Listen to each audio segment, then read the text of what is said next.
നമസ്കാരം. ഞാൻ മൊയ്തീൻ ഷാ വിഷനിലേക്ക് എല്ലാവർക്കും സ്വാഗതം. ബഹുമാനി, നമ്മുടെ ഈ പരിപാടി തുടങ്ങിയിട്ട് 2503 എപ്പിസോഡാണ്. ലോകത്തുള്ള പല കോണിൽ നിന്നും നമ്മൾ സഹകരിക്കുന്നുണ്ട്. ഇന്നത്തെ നമ്മുടെ വിഷയം, UDF അധികാരത്തിൽ വരികയാണെങ്കിൽ മന്ത്രിമാരുടെ നിശ്ചയിക്കുമ്പോൾ 10% വരുന്ന ദളിത് വിഭാഗങ്ങൾക്ക് 2 മന്ത്രിമാരാണ് അലോട്ട് ചെയ്യുന്നത്. അതേപോലത്ത് 15% വരുന്നതിൽ 5% കൺവെർട്ട് ക്രിസ്ത്യൻ കഴിഞ്ഞാൽ ബാക്കി 10% ക്രിസ്തീയ സമുദായത്തിന് ഇപ്പോഴത്തെ കണ്ടീഷനായിട്ട് 10 മന്ത്രിമാർ കൊടുക്കണം.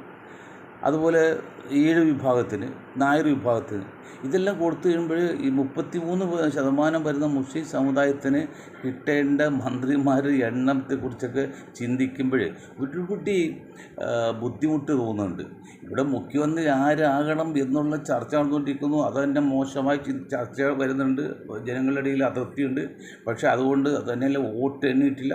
വോട്ട് എണ്ണിക്കഴിഞ്ഞാൽ മാത്രമേ എങ്ങനെയൊക്കെ ഒരു അറിയാൻ പറ്റുള്ളൂ. അതിന് മുമ്പായിട്ട് നമ്മൾ പറയുന്നത് വിഡിത്തരമാകും.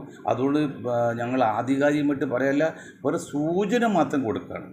കാരണം ജോസഫ് ഗ്രൂപ്പിന് ഒരു മന്ത്രി, CP ജോൺ ഒരു മന്ത്രി, RSPക്ക് ഒരു മന്ത്രി, പിന്നെ മാണി സി കാപ്പന് ഒരു മന്ത്രി. ഇതെല്ലാം കഴിഞ്ഞ് സണ്ണി ജോസഫിന് ഒരു മന്ത്രി, KPC പ്രസിഡന്റ്. എറണാകുളത്ത് നിന്ന്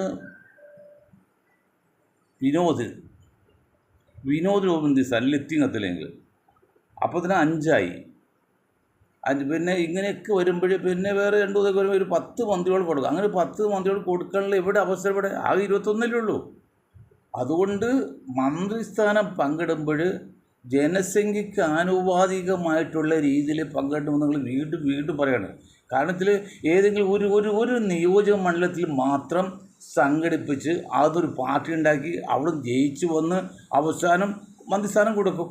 അതേസമയത്ത് അങ്ങനെയുള്ള കാര്യങ്ങൾ എങ്ങനെ ശരിയാകും?